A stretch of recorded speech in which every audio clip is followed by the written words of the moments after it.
Good morning. Daniel showed you the leaks that we found yesterday because of those silicone seals. And so we went out this morning to go and buy Teflon seals, but unfortunately our hardware didn't have any Teflon seals. So I decided to use, so I had extra of these silicone seals. But I got some stainless steel washers to help support these seals so they don't, I think it tore when I tightened the nuts. So yeah, I'm quickly going to fix the setup over here. I'm just going to put a stainless steel washer and one seal on the outside of the lid. Het jy weer die sakkie gesien?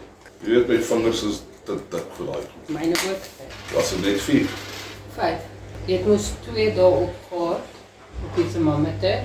Oor daar sien.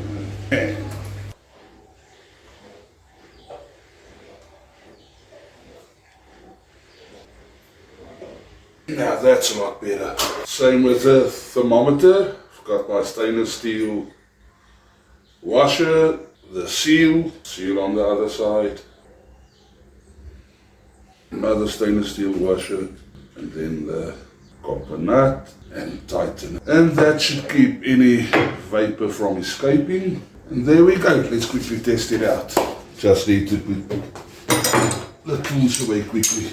So I've got it back on the burner and I just want to clean up there with a bit of vinegar and then closely watch it for any leaks. But I'm sure those leaks are fixed now. There we go.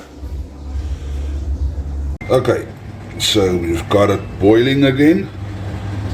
Checking for any leaks.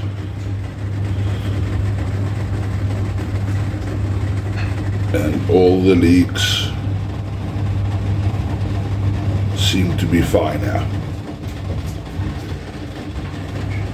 Yeah, so a quick fix to the problem we had.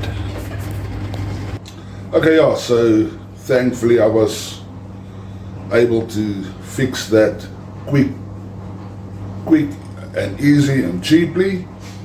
I think I'll just add some stainless steel washers to the thumper as well to make sure that that seals properly and that I don't have any issues on that. Thanks again for watching. I hope you enjoyed the follow-up, and yeah, see you in the next one where we distill some alcohol.